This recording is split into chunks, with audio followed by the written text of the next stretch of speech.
বাংলাতে একটি কথা রয়েছে, সমস্যার মধ্যেই সমাধান রয়েছে। এটি এমন একটি মন্ত্র যা আমরা সবাই বলেছি বা শুনেছি, কিন্তু এটা কি সত্যি?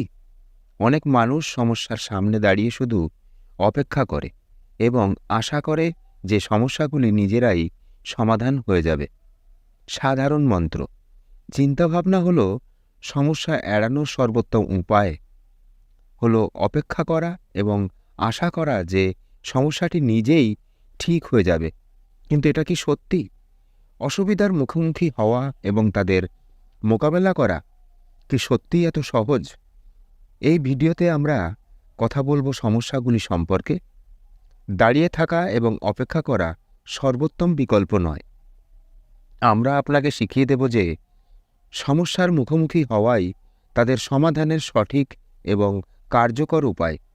এই ভিডিওটির মাধ্যমে আমরা শিখব যে শুধুমাত্র আমাদের কঠোর পরিশ্রম ও নিষ্ঠা এবং গ্রহণের মাধ্যমে সমস্যাগুলি সমাধান করা যেতে পারে। সঠিক পথে পা বাড়ানো, যদি পারেন তাহলে এই ভিডিওটি দেখুন এবং শিখুন যে সমস্যার মুখোমুখি হওয়া এবং তাদের সমাধান করাই আসল সমাধান। তাহলে চলুন বন্ধুরা শুরু করি। অনেকদিন আগে একটি রাজ্যের রাজা খুব চিন্তিত ছিলেন, কারণ তার স্ত্রীর জন্মদিন ছিল কাছে আসছিল। যদিও সে একজন রাজা ছিল, তবুও তার দাম্পত্য জীবনে হাজারো সমস্যা ছিল। কিন্তু রাজা তার স্ত্রীকে তার জন্মদিনে এমন একটি উপহার দিতে চেয়েছিলেন যাতে তার জীবনের দুঃখ অন্তত সেদিনের জন্য চলে যায়। তিনি তার স্ত্রীকে খুশি করতে চেয়েছিলেন, কিন্তু আপনি নিশ্চয়ই দেখেছেন যে এই কাজটি খুবই কঠিন, কারণ আজও পর্যন্ত আমরা কাউকে খুশি করতে পারিনি।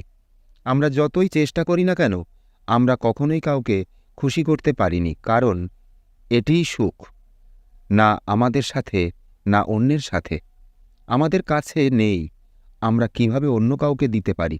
অর্থাৎ আপনি যদি অন্য কাউকে সুখ দিতে চান, তাহলে সবার আগে আপনাকে সুখী হতে হবে। আপনাকে সুখী হও, অর্থাৎ তোমার যেই সুখ থাকা উচিত, তবেই তুমি অন্য কাউকে সুখী করতে পারবে। একদিন রাজা সকল দরবারীকে দরবারে উপস্থিত থাকার নির্দেশ দিলেন এবং সকল মন্ত্রীরাও সেখানে উপস্থিত ছিলেন।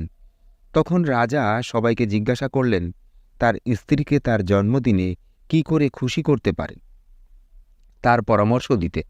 সর্বোপরি তাকে কি উপহার দেওয়া উচিত যাতে রাজার স্ত্রী খুশি হতে পারেন। সেখানে উপস্থিত সমস্ত লোক তাদের মধ্যে রাজার মুখ থেকে কথা শুনে ভাস্কর ভয় পেয়ে ঘামতে লাগলেন। কিভাবে রাজাকে বোঝাবেন? তাই না চাইলেও রাজাকে অনুমোদন দিলেন। ভাস্করের কথা শুনে রাজা খুব খুশি হলেন, বললেন, এবং তিনি রাজপ্রাসাদে ফিরে পেলেন। কিন্তু ওপারে যে ভাস্কর এখনও পর্যন্ত খুব সুখী ছিলেন, যে মন থেকে মূর্তি তৈরি করতেন, যিনি সর্বদা খুশি থাকতেন, এখন তিনি দুঃখিত হয়ে গভীর দুঃখে চলে গেছেন। ভয়ে সে রানীর মূর্তি বানাতে শুরু করে, কিন্তু যে মূর্তি বানায় সেই মূর্তি দেখে মনে হলো সেই মূর্তিটা খুব দুঃখী। তার একরকম দুঃখ ছিল। সে একের পর এক অনেক মূর্তি তৈরি করেছিল, কিন্তু ছিল কোনো মূর্তি যা কাউকে খুশি করতে পারেনি। মনে হয় সেই মূর্তির মধ্যে প্রাণ আছে এবং সেই মূর্তিটি দেখে যে কেউ তাদের দুঃখ ভুলে যায়। এবং এটি ঘটছিল কারণ ভাস্করটি খুব দুঃখিত ছিল, যা তার মূর্তির আকারে স্পষ্টভাবে দৃশ্যমান ছিল। রাজা সেই ভাস্করের কাছে জানতে চাইলেন। তাকে 1 সপ্তাহ সময় দেওয়া হয়েছিল, কিন্তু সে 4 দিন নষ্ট করে ফেলেছে।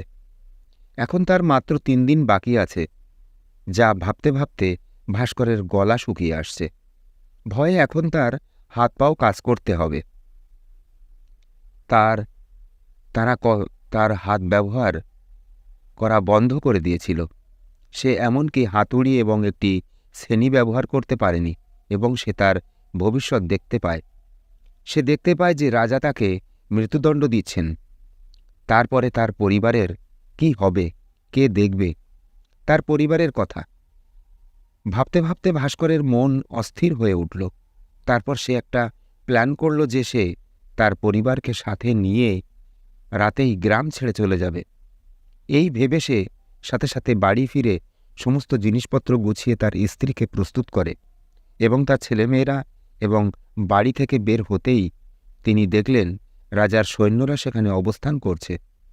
এটা দেখে ভাস্কর আরও ঘাবড়ে গেলেন। কি করবেন বুঝতে পারছিলেন না। যদি তিনি দৌড়ানোর চেষ্টা করেন, এখান থেকে দূরে গিয়ে ধরা পড়লে রাজা তাকে গ্রেপ্তার করবেন, সেই সাথে তার পরিবারকেও মৃত্যুদণ্ড দেওয়া হবে। তিনি কিছু বুঝতে না পেরে মাটিতে বসে কাঁদতে লাগলেন এবং স্ত্রীকে বললেন, এখন থেকে আপনাকে বাচ্চাদের যত্ন নিতে হবে। আপনি এবং আমি এখানে একসাথে ছিলাম কারণ ভাস্করকে রানীর সাথে পরিচয় করিয়ে দেওয়া হয়। রানীর সাথে দেখা করার পর ভাস্কর রানীকে একটি প্রশ্ন জিজ্ঞাসা করেন এবং বলেন, কোনো মহিলার জীবনে সবচেয়ে বড় দুঃখ কি হতে পারে? রানী এর উত্তর দেন এবং ভাস্করকে বলেন যে একজন মহিলা হতে পারে, এটা তার সবচেয়ে বড় দুঃখ। তারপর ভাস্কর রানীকে আরেকটা প্রশ্ন করেন এবং বলেন, মহারাজ, একজন নারীর জীবনে সবচেয়ে বড় সুখ কি? ভাস্করের এই প্রশ্নের উত্তর দিতে গিয়ে রানী বললেন, এটা যে কোনো নারীর জীবনের সবচেয়ে বড় সুখ তার স্বামী এবং তার সন্তানদের সাথে থাকতে হয়েছিল। ভাস্কর রানীর কাছ থেকে তার প্রশ্নের উত্তর জেনে খুব খুশি হলেন এবং তার কাছ থেকে অনুমতি নিয়ে তিনি তার বাড়িতে ফিরে গেলেন। আর এখন থেকে সে সেই মূর্তিটির জন্য দিনরাত কাজ করতে লাগলেন। দিন কেটে গেল। অবশেষে রানীর জন্মদিনে ভাস্কর মূর্তিটি নিয়ে রাজপ্রাসাদে পৌঁছে গেলেন। কিন্তু এখন রাজার অস্বস্তি বোধ করছিলেন যে কে জানে না মূর্তিটা কেমন। ভাস্কর তৈরি করতেন এবং রানীর মূর্তিটি পছন্দ হবে কি না, এমন অনেক প্রশ্ন রাজার মনে ঘুরপাক খাচ্ছিল। রাজার মনের অস্থিরতা ক্রমাগত বাড়তে থাকে। কিন্তু অন্যদিকে রাজার এই ভাস্করের প্রতি পূর্ণ আস্থা ছিল, কারণ রাজা আগেই সেই ভাস্করের হাতের শিল্প দেখেছিলেন। অতএব একদিকে তার মনেও চিন্তা ঘুরপাক খাচ্ছিল যে ভাস্কর নিশ্চয়ই একটি অপূর্ব মূর্তি তৈরি করেছেন। সেই মূর্তিটি সাদা কাপড়ে ঢাকা ছিল। তারপর রাজা সেই দিকে ইশারা করলেন। মূর্তিটি নিয়ে রানীকে বললেন, এটা তোমার জন্মদিনের উপহার। অতঃপর রানী নিজ হাতে মূর্তি থেকে কাপড়টি সরিয়ে নিলেন এবং মূর্তিটি দেখার সাথে সাথে রানীর চোখ থেকে অশ্রু ঝরতে লাগল এবং তা দেখে রাজা মনে হলো রানী মূর্তিটি পছন্দ করেননি। তাই রাজা অবিলম্বে তা সরিয়ে ফেললেন। তিনি রেগে গেলেন এবং তার সৈন্যদের ভাস্করকে গ্রেপ্তার করার নির্দেশ দিলেন। কিন্তু তখন রানী রাজাকে বললেন, দাঁড়াও, এই ভাস্কর আমার দুঃখ ও সুখ বের করে এনেছে একটি মূর্তির মধ্যে। এই মূর্তির মধ্যে আমার স্বামী আমার সাথে এবং আমার হাতে আমার ছেলে আছে, একটি শিশু আছে। আমি এর চেয়ে সুন্দর মূর্তি কখনো দেখিনি। এটি খুব বিস্ময়কর, এটি আশ্চর্যজনক এবং এটি আরও এর চেয়ে সুন্দর। সবাই সুস্থ থাকবেন, ভালো থাকবেন। আবার একটি নতুন ভিডিও